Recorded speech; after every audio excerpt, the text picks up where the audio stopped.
முடியாது. நாங்க படத்திலேயே காமிச்சிட்டோம் என்ன நடக்குதுன்ட்டு. ட்ரெய்லர்லயே காமிச்சிட்டாரு எங்க அண்ணன்.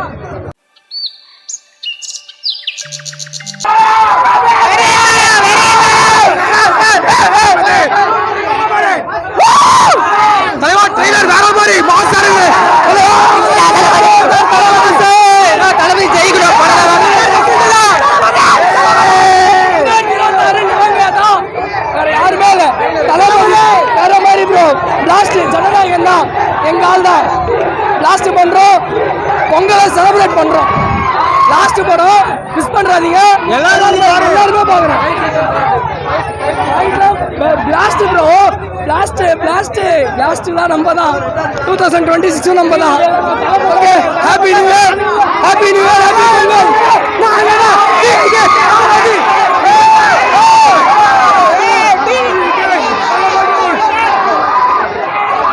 தளபதி சார்பா, தளபதி ஃபேன் சார்பா எல்லாருக்கும் happy new year, happy Pongal. இந்த வருஷம் நம்ம வாட்டி சிஎம் எங்க அண்ணன் தான். நான் பயங்கரமா பண்றோம்.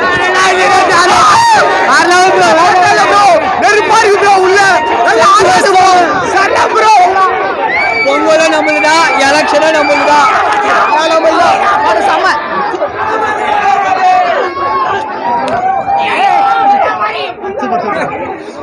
ப்ரோ மஜாவா இருந்துச்சு ப்ரோ, மஜாவா இருந்துச்சு ப்ரோ.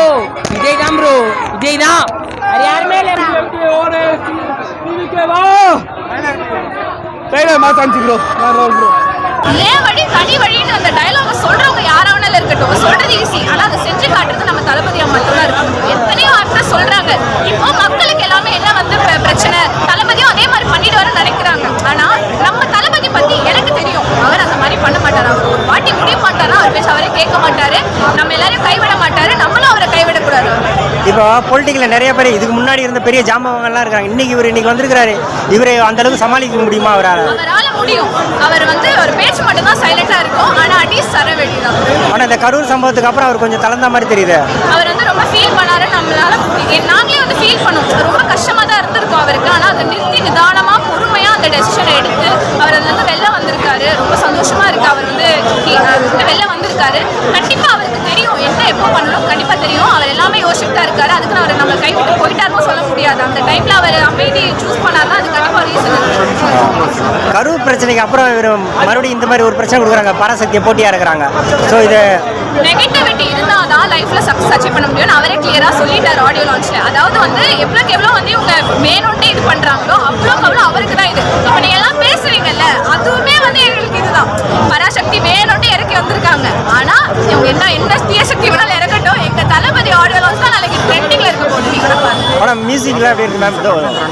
ஒரு இது பிஜிஎம் எப்படி இருக்கு? பிஜிஎம் எல்லாம் பயங்கரமா இருந்தது. அந்த ஒரு பேரே வரலாறு பிஜிஎம் வந்து போட்டிருந்தாங்க ட்ரெய்லர்ல. சூப்பரா இருந்தது. செம மாஸ். படம் ட்ரெய்லர் உண்மையாகவே வேற லெவலில் இருக்கு. சின்னதாக ஒரு குறும்படம் பார்த்த மாதிரி இருக்கு. ஆக்சுவலாக படத்தோட ஸ்டோரி. இன்னொன்று வந்து தேட்டரில் உட்கார முடியல, பயங்கரமான கூஸ் பம்ப்ஸ். சார் தேட்டரில் வந்து தளபதின்றதை விட டிவிக்கே தான் சத்தம் தான் பயங்கர வாய்ப்பா இருக்கு. எல்லாரும் ஃபார் தளபதி, அது யாரும் மறந்துடாதீங்க. படத்தை பாருங்க, ஆட்டோமேட்டிக்கா போய் ஓட்டு போடுவீங்க. தளபதிக்கு ஓட்டு போடுங்க. எலெக்ஷன் மட்டும் நேர்மையா இருந்ததுன்னா கண்டிப்பா தமிழ்நாடு முதலமைச்சர் சிஎம் வந்து தளபதி தாங்க.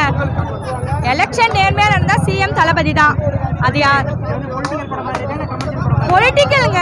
இப்ப நடக்கிற நடைமுறையை படத்துல காட்டிட்டாங்க. ட்ரெய்லர்லயே ஃபுல்லா வந்துருச்சு. நான் இந்த ஸ்டோரி நான் எதிர்பார்க்கவே இல்லை. இது வேற ஏதோ சென்டிமெண்ட் ஸ்டோரின்னு நான் நினைச்சேன். பட் ஆனால் வந்து நாங்கள் பிரச்சாரம் பண்ண முடியாது, எதுவும் பண்ண முடியாது. நாங்கள் படத்துலேயே காமிச்சிட்டோம் என்ன நடக்குதுன்ட்டு. ட்ரெய்லர்லேயே காமிச்சிட்டாரு எங்கள் அண்ணன். ஸோ வந்து எல்லாருமே தளபதிக்கு ஓட் போடுங்க. மறக்காம ட்ரெய்லரை எல்லாரும் இன்ச்சு பை இன்ச்சு பாருங்க. ஒரு முக்கியமான வேலை தளபதி லாஸ்ட் படம், லாஸ்ட் பண்றோம், மாஸ் பண்றோம். இந்த வருஷத்தையே நம்ம தான் வந்து தமிழ்நாட்டை காப்பாற்றுறதுக்காக தளபதி வராரு. கூட நின்று எல்லாருமே சப்போர்ட் பண்றோம். அவ்வளோதான் ப்ரோ.